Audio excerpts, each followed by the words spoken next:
Charlie Colin, the founding bassist of the Grammy-winning band Train, lived a life that was both inspiring and heartbreaking. To millions, he was the man behind the groove of the songs they grew up with, hits like Drops of Jupiter, Meet Virginia, and Calling All Angels. But behind his glowing stage presence and career milestones, Charlie was also a man quietly battling shadows that fame and success couldn't erase. Born in 1966, Charlie's musical journey began at a young age. He was classically trained, a perfectionist with an ear for rhythm and emotion. After years of studying music and mastering his craft, he co-founded Train in the early 1990s alongside lead singer Pat Monahan and guitarist Jimmy Stafford. The band would go on to become one of the most recognizable names in American pop rock, known for poetic lyrics and soulful instrumentation. Charlie's bass lines added depth and a signature texture that shaped the band's earliest and most defining albums. But fame, for all its glamour, came with a price. As the band skyrocketed in popularity, Charlie found himself falling into the very pitfalls that acclaimed many talented artists over the decades. Behind the bright lights and sold-out shows, he was grappling with substance abuse and mental health challenges that steadily worsened. He masked it with his music, poured his pain into his performances, but the weight kept growing heavier. In 2003, at the peak of Train's fame, Charlie was asked to leave the band, a heartbreaking moment that was both public and personal. His departure wasn't due to creative differences or contract issues. It was because his addiction had reached a level that made it impossible for him to function as part of a team. It was a devastating blow not just to his career, but to his spirit.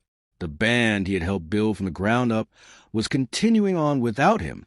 For many artists, being removed from a group like Train would be the end. But Charlie didn't give up.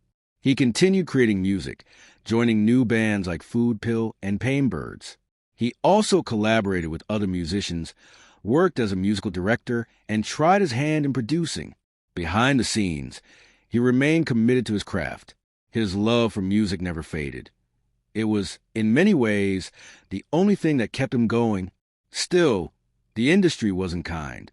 Opportunities came and went, and while fans still remembered him, the spotlight never returned in the same way. Charlie lived more quietly in his later years, battling his demons while still clinging to the rhythm of his bass. He often spoke about recovery and healing, and in interviews, he seemed to be searching for peace. But those close to him knew that the wounds ran deep. Then came the news in May 2024 that shook the music world to its core. Charlie Colin had died at the age of 57. His passing was sudden and tragic. He had been house-sitting for a friend in Brussels, Belgium, when he slipped and fell in the shower. His body wasn't discovered until 5 days later, when his friends returned from their trip. The loneliness of his final moments, the silence that surrounded his death, made the tragedy all the more painful. The headlines rolled in. Founding Train bassist Charlie Colin dies at 57. But the news was more than just a headline to those who loved him. It was a moment of devastation. Fans mourned the loss of a musician who had quietly influenced a generation. Fellow artists paid tribute to his talent, his kindness, and his humility. And his family, heartbroken, were left to face not only the grief of losing a son, a brother, a friend, but also the haunting reality that Charlie had died alone, far from home. What hurts even more is that Charlie seemed to be trying to rebuild his life. In the months leading up to his death, he had been working on new projects. He had shared videos of himself playing music again, smiling with a quiet kind of hope. He was talking to old friends, reconnecting with people who once shared the stage with him. There were signs, small but significant, that he was finding his way back, maybe not to fame, but to peace. Charlie Colin's life is a reminder that success doesn't protect anyone from pain. He had everything the world defines as making it: awards, fans, talent, money. But internally, he was still fighting a battle most people never saw. Like so many artists before him, he wore a smile for the world while hiding a storm inside. His story echoes the struggles of those who give everything to their art, only to be left alone with their thoughts once the applause fades. In death, the world finally stopped to look at Charlie Colin again, not just as a bassist from Train, but as a human being who had endured more than he let on. His music lives on, echoing in playlists and memories, but his story is a somber one. It's about what happens when someone gives the best part of themselves to the world, but isn't able to save enough of themselves. His family continues to grieve, surrounded by the pieces of his life. Photos, instruments, handwritten lyrics, old vinyl records.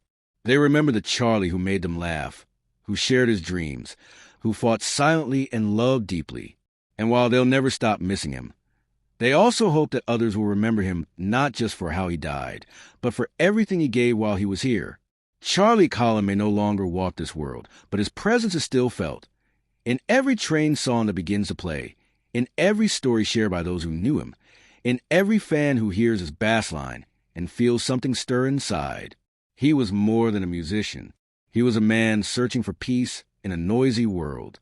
And even in his absence, he's still teaching us to listen, to the music, to each other, and to those silent cries for help we too often ignore.